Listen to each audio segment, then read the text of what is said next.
Jésus vit en passant un homme aveugle de naissance.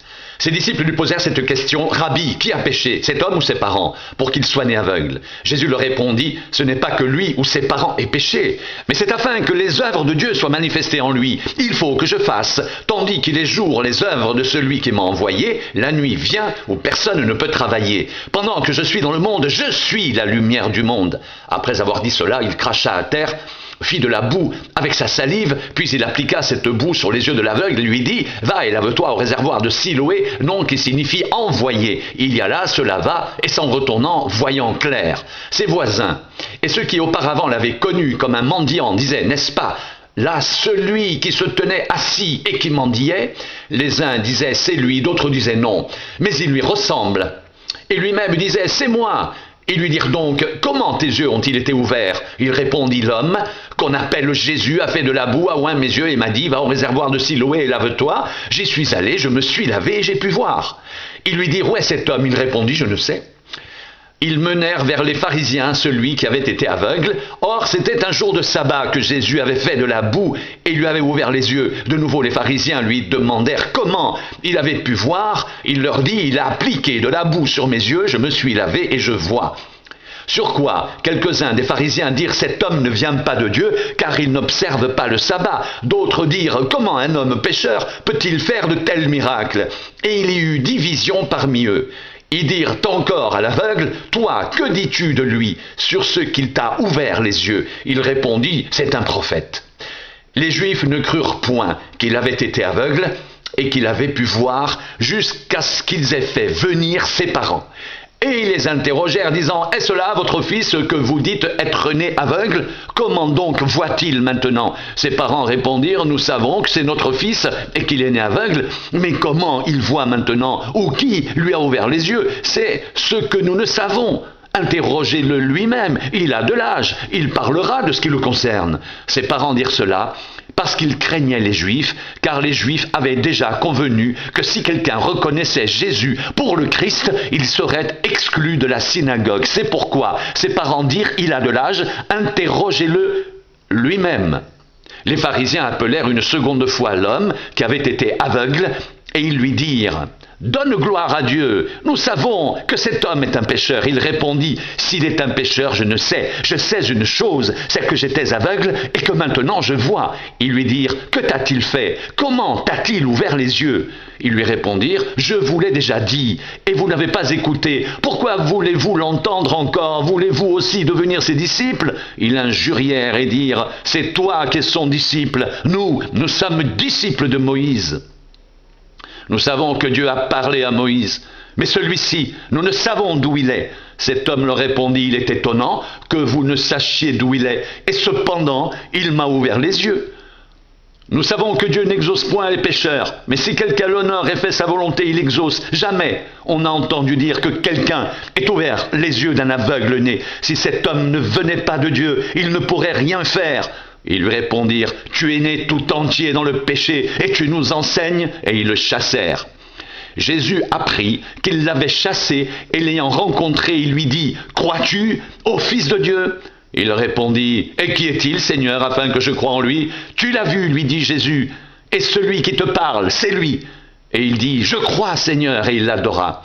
Puis Jésus dit: je suis venu dans le monde pour un jugement, pour que ceux qui ne voient point voient, et que ceux qui voient deviennent aveugles.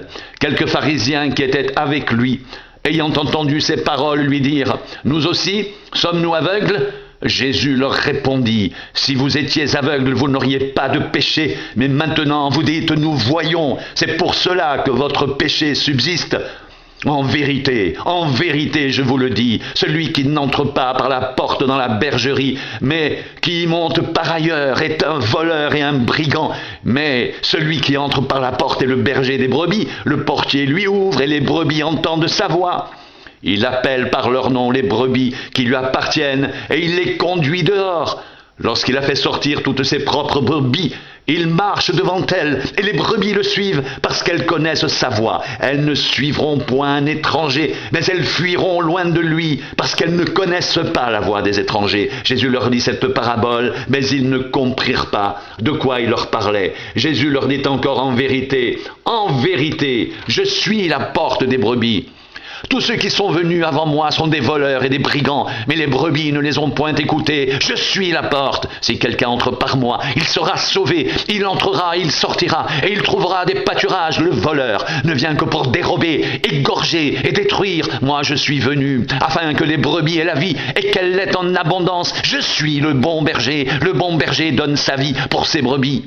Mais le mercenaire, qui n'est pas le berger, et à qui n'appartiennent pas les brebis, voit venir le loup, abandonne les brebis et prend la fuite, et le loup les ravit et les disperse. Le mercenaire s'enfuit, parce qu'il est mercenaire et qu'il ne se met point en peine des brebis. Je suis le bon berger, je connais mes brebis, et elles me connaissent comme le Père me connaît, et comme je connais le Père, et je donne ma vie pour mes brebis. J'ai encore d'autres brebis qui ne sont pas de cette bergerie, celles-là. Il faut que je les amène, elles entendront ma voix, et il y aura un seul troupeau, un seul berger, le Père même, parce que je donne ma vie afin de la reprendre. Personne ne me l'ôte, mais je la donne de moi-même. J'ai le pouvoir de la donner, et j'ai le pouvoir de la reprendre. Tel est l'ordre que j'ai reçu de mon Père. Il y eut de nouveau, à cause de ces paroles, division parmi les Juifs. Plusieurs d'entre eux disaient, il a un démon, il est fou, pourquoi l'écoutez-vous? D'autres disaient, ce ne sont pas les paroles d'un démoniaque. Un démon peut-il ouvrir les yeux des aveugles? On célébrait à Jérusalem la fête de la dédicace, c'était l'hiver, et Jésus se promenait dans le temple sous le portique de Salomon. Les Juifs l'entourèrent et lui dirent, « Jusqu'à quand tiendras-tu notre esprit en suspens? Si tu es le Christ, dis-le-nous franchement. » Jésus leur répondit, « Je vous l'ai dit, et vous ne croyez pas. Les œuvres que je fais au nom de mon Père rendent témoignage de moi, mais vous ne croyez pas, parce que vous n'êtes pas de mes brebis. Mes brebis entendent ma voix, je les connais, et elles me suivent. Je leur donne la vie éternelle, et elles ne périront jamais, et personne ne les ravira de ma main. Mon Père qui me les a donnés est plus grand que tous, et personne ne peut les ravir de la main de mon Père. Moi et le Père, nous sommes un. » Alors les Juifs prirent de nouveau des pierres pour le lapider. Jésus leur dit, « Je vous ai fait voir plusieurs bonnes œuvres de mon Père, pour laquelle me lapidez-vous » Les Juifs lui répondirent, « Ce n'est point pour une bonne œuvre que nous te lapidons, mais pour un blasphème, et parce que toi, qui es homme, tu te fais Dieu. » Jésus leur répondit, « N'est-il pas écrit dans votre loi, j'ai dit, vous êtes des dieux? C'est là appeler Dieu ceux à qui la parole de Dieu a été adressée. Et si l'écriture ne peut être anéantie, celui que le Père a sanctifié et a envoyé dans le monde, vous lui dites, tu blasphèmes? Et cela parce que j'ai dit, je suis le Fils de Dieu. Si je ne fais pas les œuvres de mon Père, ne me croyez pas. Mais si je les fais, même si vous ne me croyez point, croyez à ces œuvres, afin que vous sachiez et reconnaissiez que le Père est en moi, et que je suis dans le Père. » Là-dessus, ils cherchèrent encore à le saisir, mais il s'échappa de leurs mains. Jésus s'en alla de nouveau au-delà du Jourdain, dans le lieu où Jean avait d'abord baptisé, et il y demeura. Beaucoup de gens vinrent à lui, et ils disaient, « Jean n'a fait aucun miracle, mais tout ce que Jean a dit de cet homme était vrai. » Et dans ce lieu, plusieurs crurent en lui.